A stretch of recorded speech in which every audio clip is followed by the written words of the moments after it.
છોટાઉદેપુરના દેવહાટ ખાતે Zarola Lions hospital Sankheda અને eco unity tribal progress initiative charitable trust Chhota Udepur દ્વારા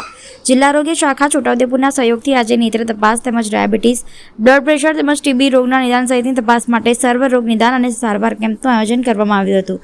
જેમાં ઝારોલા લાયન્સ હોસ્પિટલના કર્મચારીઓ તેમજ મુખ્ય જિલ્લા આરોગ્ય અધિકારી ડોક્ટર પાઉલ વસાવાની સૂચના અને માર્ગદર્શન હેઠળ તાલુકા આરોગ્ય અધિકારી ડોક્ટર મનહર રાઠવાની આરોગ્ય ટીમ દ્વારા કેમ્પમાં આવેલા લાભાર્થીઓને સેવાઓ પૂરી પાડવામાં આવી હતી, જેમાં 400થી વધુ લાભાર્થીઓએ લાભ લીધો હતો, જેમાંથી 200 જેટલા લોકોને મફતમાં ચશ્મા વિતરણ કરાયા હતા, જ્યારે 20 જેટલા દર્દીઓને મોતિયા સહિતના ઓપરેશન માટે ઓળખ કરી મફતમાં ઓપરેશન માટે ઝારોલા લાયન્સ હોસ્પિટલ સંખેડા ખાતે રિફર કરવામાં આવ્યા હતા। આ કેમ્પમાં eco unity tribal progress initiative charitable trust છોટાઉદેપુરના પ્રમુખ ગોપાલભાઈ રાઠવા, જિલ્લા TB HIV coordinator Valsingbhai Rathwa તથા પ્રાથમિક આરોગ્ય કેન્દ્ર દેવહાટના આરોગ્ય સુપરવાઇઝર ખુરસિંગ રાઠવા, અંબાલા જૂથ ગ્રામ પંચાયતના સરપંચ વેચાણભાઈ રાઠવા સહિતના સ્થાનિક યુવાનોએ સર્વ રોગ નિદાન કેમ્પને સફળ બનાવ્યો હતો।